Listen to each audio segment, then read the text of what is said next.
what could you do to improve yourself? Well, let's step one step backwards. The first question might be, why should you even bother improving yourself? And I think the answer to that is something like, so you don't suffer any more stupidly than you have to. And maybe so others don't have to either. It's something like that. You know, like there's a real injunction at the bottom of it. It's not some casual self-help doctrine. It's that if you don't organize yourself properly, you'll pay for it, and in a big way, and so will the people around you. Now, and you could say, well, I don't care about that, but that's actually not true. You actually do care about that, because if you're in pain, you will care about it. And so you do care about it, even if it's just that negative way, you know. It's very rare that you can find someone who's in excruciating pain who would ever say, well, it would be no better if I was out of this. It's sort of, pain is one of those things that brings the idea that it would be better if it didn't exist along with it. It's incontrovertible. So you get your act together so that there isn't any more stupid pain around you than necessary. Well, so then the question might be, well, how would you go about getting your act together? And the answer to that, and this is a phenomenological idea too, it's something like, look around for something that bothers you and see if you can fix it. So now you think, well, let's say you go into you can do this in a room. It's quite fun to do it just when you're sitting in a room, like a room, maybe your bedroom. You can sit there and just sort of meditate on it and think, okay, if I wanted to spend 10 minutes making this room better, what would I have to do? And you have to ask yourself that, right? It's not a command, it's like a genuine question. And things will pop out in the room that you know, like there's a stack of papers over there that's kind of bugging you, and you know that maybe little order there would be a good thing, and you know, there's some rubbish behind your computer monitor that you haven't attended to for like 6 months, and the room would be slightly better if it was a little less dusty and the cables weren't all tangled up the same way. And like, if you allow yourself just to consider the expanse in which you exist at that moment, there'll be all sorts of things that'll pop out in it that you could just fix. And, you know, I might say, well, if you were coming to see me for psychotherapy, the easiest thing for us to do first would just be to get you to organize your room. You think, well, is that psychotherapy? And the answer is, well, it depends on how you conceive the limits of your being. And I would say, start where you can start. You know, if something announces itself to you, which is a strange way of thinking about it, as in need of repair, that you could repair, then, hey, fix it. You fix 100 things like that, your life will be a lot different.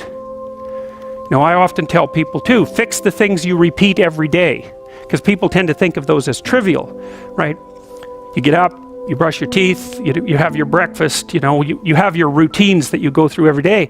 Well, those probably constitute 50% of your life.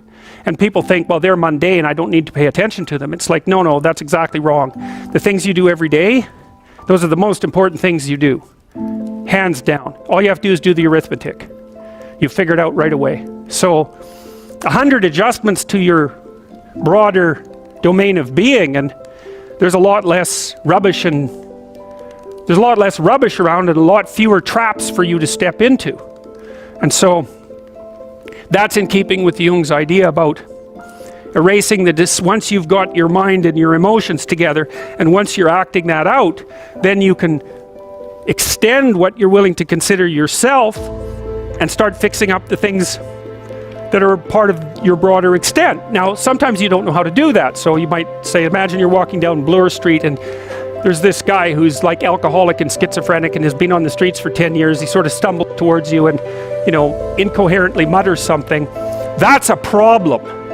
And it would be good if you could fix it, but you haven't got a clue about how to fix that.